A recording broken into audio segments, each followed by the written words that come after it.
Assalamualaikum warahmatullahi wabarakatuh. Bagaimana keadaan kalian semua? Semoga kalian dalam keadaan baik-baik saja. Oke, kali ini saya akan menceritakan film yang berjudul Black. Film ini berkisah seorang malaikat maut yang akan terhapus dari ingatan dunia untuk melanggar aturan langit dan jatuh cinta dengan seorang wanita setelah menghuni tubuh manusia. Film ini dirilis tahun 2017 dan disutradarai oleh Kim Hong Sun. Oke, tanpa banyak bicara, langsung aja kita ke filmnya. Film diawali dengan hujan deras, di mana seorang detektif yang bernama Han Mogang, sebut saja Han, dan rekannya yang bernama Na Kwang Kyun menuju ke penggalian mayat. Saat Han melihat dan mencium kerangka yang membusuk, dia memuntahkan makan siangnya di seluruh TKP. Rupanya ini bukan pertama kalinya Han mencemari TKP dengan perutnya yang sensitif. Kyun pun menendangnya dari jalan, dan menemukan sebuah karung berisi gel misterius terjepit di antara tulang rusuk kerangka itu. Lalu scene beralih ke Han yang berhenti di tempat makan cepat saji untuk memesan makanan. Han pun dilayani oleh kasir yang bernama Kang Haram, kita sebut saja Haram. Dia berpenampilan aneh dengan menggunakan kacamata hitamnya meskipun saat itu malam hari. Manajernya kesal melihat dia dengan kacamata hitamnya dan memintanya untuk melepaskan kacamata. Dan dia segera melindungi matanya dengan kedua tangannya. Kemudian Haram melihat awan gelap di belakang pelanggan lain, dan dia tiba-tiba meraih lengan pelanggan itu dan memintanya untuk menunggu beberapa menit. Dia adalah mantan pacarnya dan dia dengan dingin mengatakan kepadanya bahwa alasan mengapa dia mencampakkannya adalah karena dia membawa kesialan. Rupanya dia telah memperingatkannya tentang kematian ibunya. Mantan pacarnya itu melepaskannya dan bergegas ke mobilnya. Tiba-tiba, Haram kembali ke apartemennya dan menonton aktor kesayangannya yang tampan. Dia berpura-pura bercakap-cakap dengannya, menceritakan tentang mantan pacarnya yang baru saja meninggal. Haram menyalahkan dirinya sendiri karena tidak berusaha lebih keras untuk mencegahnya pergi. Dia mulai menangis dan bertanya-tanya apakah dia benar-benar membawa kesialan, dan apakah orang mati karena dia? Dia memanggil ayahnya sama seperti saat dia masih muda, saat dia takut bisa melihat bayangan gelapnya. Saat itu, ayah memberinya sepasang kacamata hitam dan memberitahu Haram muda bahwa kacamatanya akan membantu mencegahnya melihat hal-hal yang menyeramkan. Scene beralih ke Haram yang bersiap untuk pergi berlibur. Di pesawat Haram tertidur saat penerbangan bersiap untuk lepas landas. Kacamata hitamnya pun jatuh, dan seorang gadis kecil duduk di sebelahnya memakai kacamata hitamnya. Ketika Haram meminta kacamata itu kembali, Haram melihat sosok gelap tampak di samping gadis kecil itu. Haram pun melihat ke sekeliling pesawat dan melihat seluruh pesawat terisi dengan bayangan seperti zombie. Haram pun segera berlari ke pintu pesawat, berteriak bahwa pesawat tidak bisa lepas landas karena semua orang akan mati. Meski sudah berada di landasan pacu, pilot menghentikan pesawat sehingga petugas dapat mengawal Haram yang masih menjerit-jerit. Scene beralih kembali dengan para detektif yang menemukan kantung seperti gel yang ditemukan di tubuh adalah implan payudara, yang berarti korban sebenarnya adalah seorang wanita. Karena polisi belum menemukan kecocokan dengan laporan orang yang hilang, Detektif Kyun memerintahkan Detektif Han untuk mencari nomor seri implan, dan mencari tahu dari produsen rumah sakit mana yang menggunakannya. Dari situlah mereka bisa mengetahui identitas pasien mereka. 형사 그 정도는 갖고 있어야지. 하여튼 무조건 찾아내, 무조건. 알았어? 네. Di sisi lain Haram sedang berada di stasiun. Dia ditahan karena dicurigai melakukan terorisme karena dia tahu pesawat itu akan mengalami kecelakaan. Haram bersikeras dia bukan teroris, malah mengklaim bahwa dia bisa melihat bayang-bayang kematian dan dia juga mengklaim bahwa dia tidak pernah melihat begitu banyak bayangan seperti yang dia lihat di pesawat. 내 눈에 죽음의 그림자가 보여요. 그렇게 많은.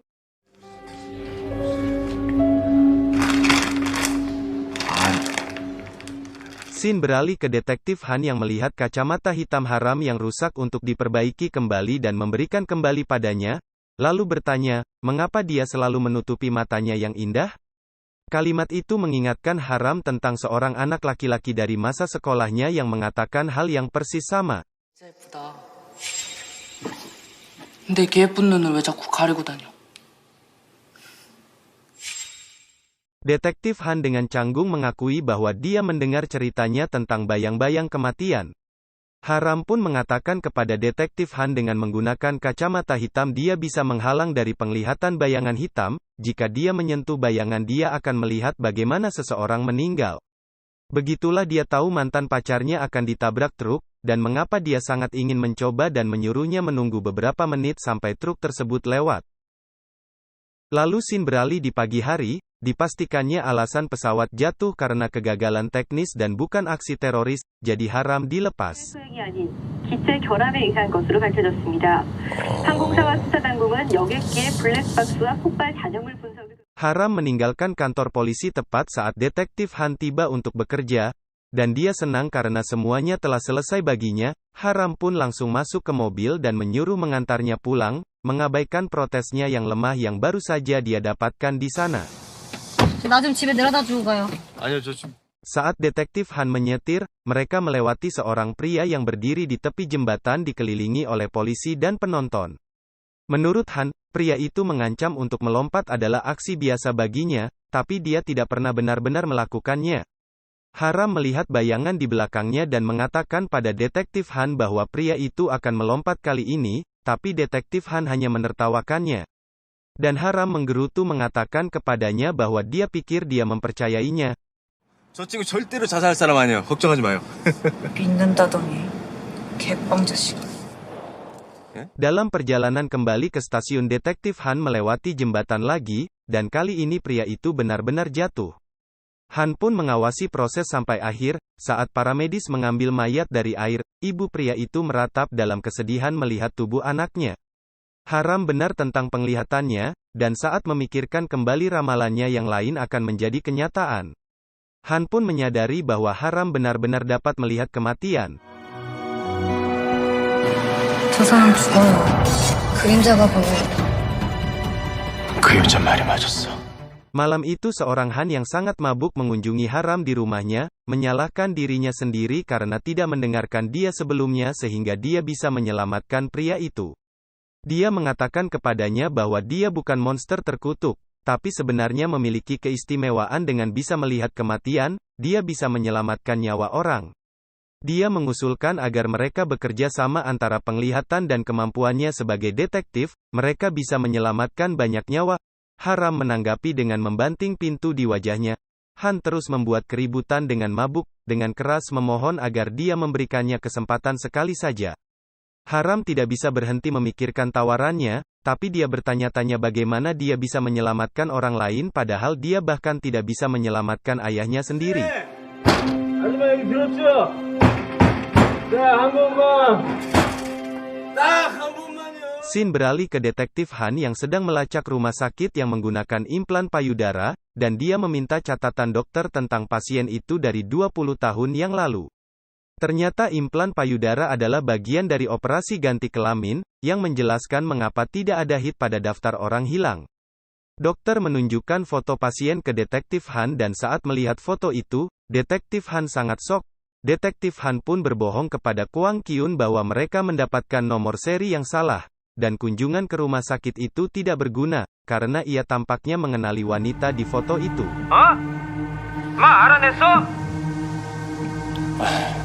아니요, 저기 그 전문가가 제조분. Scene beralih ke Han yang sedang pergi ke pabrik di kampung halamannya.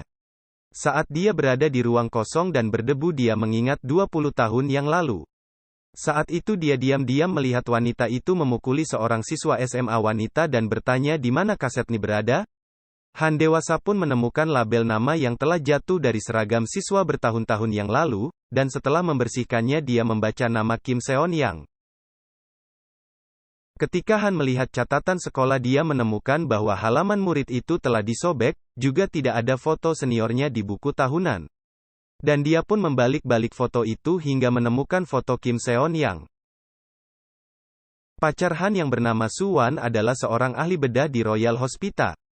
Dengan senang hati dia bergegas ke atap rumah sakit untuk bertemu dengan Han. Tapi Han mengabaikan obrolannya yang ceria sampai dia mengatakan kepadanya bahwa dia harus kembali ke dalam untuk merawat pasien. Seketika dia berhenti saat Han memanggilnya Kim Seon-yang, dan dia terengah kaget saat Han menunjukkan foto itu dari buku tahunan. Han marah menuntut Suwan untuk memberitahukan yang sebenarnya. 말 좀 해봐! 대체 20년 전 그날 무슨 일이 있었던 거야? 1 bulan kemudian, Haram memutuskan bahwa hari ini adalah hari yang baik untuk menyelamatkan nyawa seseorang dan melepaskan kacamata hitamnya. Dengan hati-hati Haram berjalan melalui pasar. Dia melihat seorang ibu dengan bayangan kematian, tapi ketika Haram menyentuhnya, dia melihat bahwa wanita itu meninggal karena penyakit.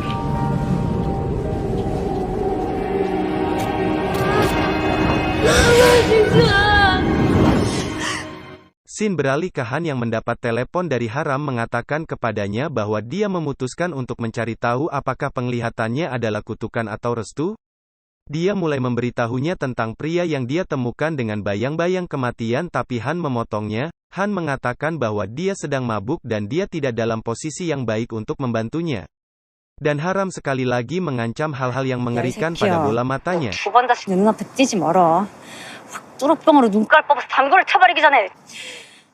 Haram pun mencoba untuk meyakinkan pria tersebut dengan bayangan kematian bahwa dia adalah peramal, dan dia seharusnya tidak mendekati pusat perbelanjaan hari ini. Dia bahkan mencoba memberinya uang untuk tidak pergi kemana-mana, tetap saja pria tersebut tidak mempercayainya. Haram pun mengomel dan akan pergi, tapi dia tidak bisa melupakan penglihatan tentang bagaimana pria itu akan mati. Dia berbalik dan mulai menghasut perkelahian, menyuruhnya untuk memukulnya, tetapi pria itu menolak, jadi Haram pun membenturkan kepalanya ke meja sampai dia mulai berdarah, lalu berteriak bahwa dia mencoba melarikan diri setelah memukulnya. 저기 이 사람이 사람 때리고 도망가요. 신고 좀 해주세요. 피. Pada saat yang sama detektif Han masuk ke restoran saat pria itu melarikan diri dari tempat kejadian. Han mencoba untuk menangkap pria itu, tapi detektif Han malah tersandung kakinya sendiri dan terjatuh ke tanah. Meski begitu Haram berhasil menangkapnya dan dibawa ke kantor polisi. Haram masih khawatir dengan apa yang dilihatnya dari bayangan pria itu, dan meskipun dia menyelamatkan pria itu, tidak ada jaminan bahwa orang lain tidak akan menggantikannya. Berdasarkan deskripsi Haram tentang penyerang, dia dan Han memutuskan bahwa cara terbaik untuk mencegah situasi sandera agar tidak terjadi sama sekali adalah dengan menemukan tentara itu terlebih dahulu. Mereka pun menuju ke pusat perbelanjaan. Dalam penglihatannya dia mengenali seorang wanita yang merupakan salah satu penonton yang ketakutan. Mereka menemukan bahwa pacarnya lari dari militer pagi itu, dan mereka yakin telah menemukan penyerang tersebut. Wanita tersebut setuju untuk meyakinkan pacarnya untuk datang ke restoran sehingga Haram bisa memastikan bahwa itu benar-benar dia. Saat pacarnya berjalan di pintu mengenakan jaket dan arloji seperti pria dalam penglihatannya, Haram pun mengangguk pada Han untuk menangkapnya. Haram dan Han dengan senang hati telah berhasil menyelamatkan nyawa seseorang. Haram pergi ke sauna untuk merayakannya, tapi saat dia kembali ke ruang ganti dia memiliki 17 panggilan tak terjawab dari detektif Han. Dia mencoba menelepon kembali detektif Han, khawatir pria yang dikurung telah dibebaskan, tapi dia tidak menjawab. Ketika sampai di kantor polisi detektif Han tidak ada di sana. Saat dia mencoba meneleponnya lagi, dia melihat foto kelulusan Akademi Kepolisian detektif Han, di mana dia mengenakan gelang benang merah, gelang yang sama persis dengan yang dibuat untuk anak kecilnya sebelum dia pindah. 아빠가 그러는데 빨간색 실은 운명의 실이래. 그래? Haram tercengang untuk menyadari bahwa Han adalah orang yang sama dari masa kecilnya yang biasa mengatakan kepadanya bahwa penglihatannya adalah berkah, dan yang menyatakan bahwa dia akan menjadi seorang detektif seperti ayahnya. Saat itu polisi militer tiba untuk membawa tentara yang melarikan diri, dan sekarang Haram dapat melihat seragamnya dengan jelas. Dia melihat bahwa dia tidak memiliki pangkat yang sama di penglihatannya, ditambah lagi arlojinya berada di pergelangan tangan yang salah. Haram menyadari bahwa dia bukan penyerang asli dari penglihatannya. Kantor polisi mendapat kabar situasi sandera di pusat perbelanjaan, tapi kali ini Han adalah sanderanya. Haram yang sedang menonton cuplikan berita situasi sandera pun terkejut dengan nasib Han saat ditembak di posisi kepalanya. Detektif Han pun dibawa ke Royal Hospital, di mana Suwan adalah ahli bedah yang hadir di UGD dan terkejut mengetahui pacarnya adalah pasien barunya. Suwan dengan putus asa mencoba menghidupkannya kembali, tapi detektif Han tetap mati. Harem pun menyesali bahwa tindakannya sekarang telah menyebabkan seorang teman lama dibunuh, dengan linglung bersikeras bahwa dia dikutuk. Dia mencoba untuk menggantung dirinya dengan tali sepatunya dan perlahan tergelincir ke dalam ketidaksadaran. Sementara itu seorang pria bertopeng memakai mantel dokter memasuki kamar mayat sedang mencari mayat Han. Pria itu menarik keluar sebuah pisau bedah untuk menyingkirkan mata detektif Han, tapi tiba-tiba mata Han terbuka. Pria bertopeng itu kabur ketakutan saat Han duduk dan matanya berwarna merah kehitaman.